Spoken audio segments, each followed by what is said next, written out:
Welcome to the Instagram Stories for Monday, October 31st. I'm your host, Daniel Hill. On Mondays, we break down what the head of Instagram shared on his Ask Me Anything. And this week, I have to say, there were some really good questions. Let's dive right in. The first question is a frustration I talk about all the time. Why is my reach so up and down on Instagram? Man, that is one of the biggest problems with really any social media platform, because if you work really hard on a post and it gets much less reach than a post you worked less hard on, that's a very frustrating experience and does not make you want to post more. Here's his answer to that question. Volatility of reach is a real thing. It's something that we don't want. It's not a feature of the system, though we do want new talent to be able to rise. But we are trying to figure out if there's more we can do to stabilize reach, because we know that predictability is important to creators.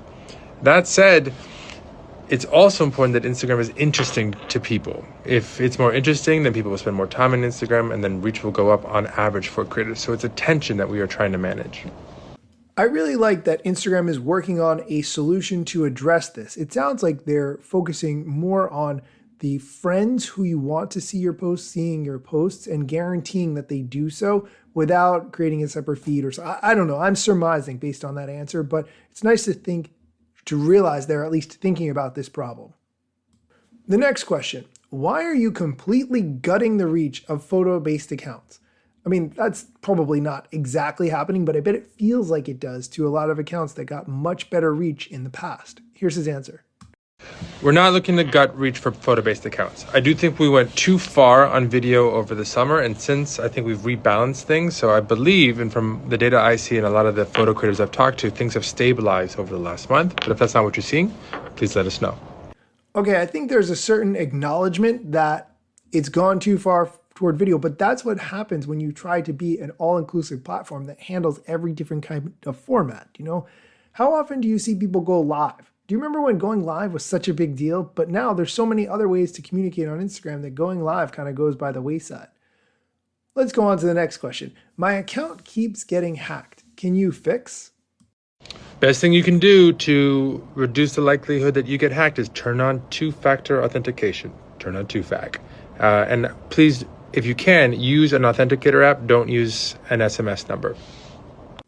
I'm really curious why people don't turn on two-factor authentication. I get that it's an extra step and it is kind of annoying, but it's not like you have to do it every day or every week or every month or anything like that. Only when you log into the Instagram app. And how often do you do that? If you have not turned on two-factor authentication, go into the settings and turn it on. Next question. What is your favorite Instagram feature? That's a really good question. While he answers the question of what his is, I'm going to think about what mine is. My favorite feature on Instagram is Close Friends, which allows you to post stories to just a subset of your friends and post sort of the real. But I'll give a shout out, because I've said that before on my AMAs, to a new feature called Notes, which is not yet launched. It's not quite ready for the prime time, but it allows you to set little statuses with text that inspire or give other people a reason to message you. So hoping to launch that soon, because I've been really enjoying it. I'm looking forward to the Notes feature, but I would probably say that my favorite feature right now is Hidden Words, where you can make a list of words that you don't want to see pop up in your DMs. For instance, if you get people inviting you to be ambassadors of certain things because they want you to sign up for their marketing or sales of whatever product, you can just filter all those and then you never see those DMs again, whether they're coming to try to sell you fake followers or crypto or whatever. You just put that in your hidden words and then you won't see it anymore. So that's my favorite feature right now. We're going to take a quick break. When we come back, we're going to answer the question of how Instagram fits into the metaverse, which I know you are excited to hear. The Instagram Stories is sponsored by #Slayer. Reach new people, build your audience, and grow your business by using #Slayer.com. No Facebook login is required in order to get started. You can sign up with your email address and get your first month free with the code IGStories at #Slayer.com. And we're back. So the question, how does Instagram fit into the metaverse? Here's the answer. The two most direct lines are avatars and creators. So avatars are something that you can have on Instagram and on other platforms, and clearly they're going to become incredibly important in the metaverse. And also, the metaverse has to be created by someone, and those are going to be creators. And we are an incredibly important platform for creators, and the more we can do to help them make a living, tell a story, stay safe, I think the better off, or the more likely we're going to see creators do amazing work in the metaverse.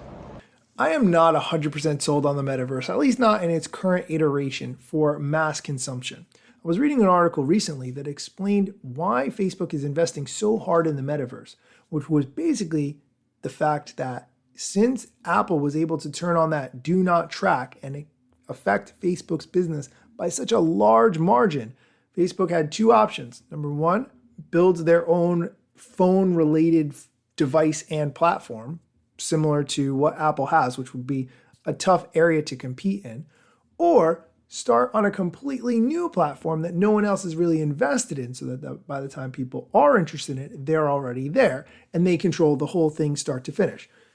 That does make sense as a strategy, but for right now, it looks like when you're too early, why are you spending so much time on something that not many people care about? That's how it's coming across. But anyway, I'll try to find that article and link to it in the show notes. That's going to do it for today's show. Thanks for listening. I really appreciate you taking the time to let me be part of your day, and be sure to come back tomorrow for more Instagram news.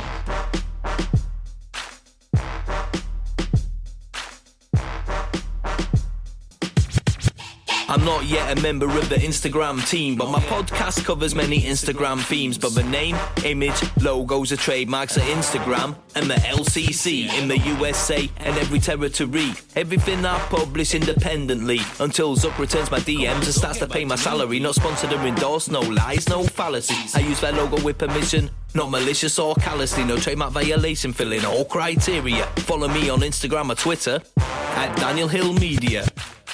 Hey, thanks for listening all the way to the end of the show. Are any of you listening to the new Taylor Swift album? And if so, what is your favorite song? I would like to know. Mine's Karma. I really can't stop listening to Karma.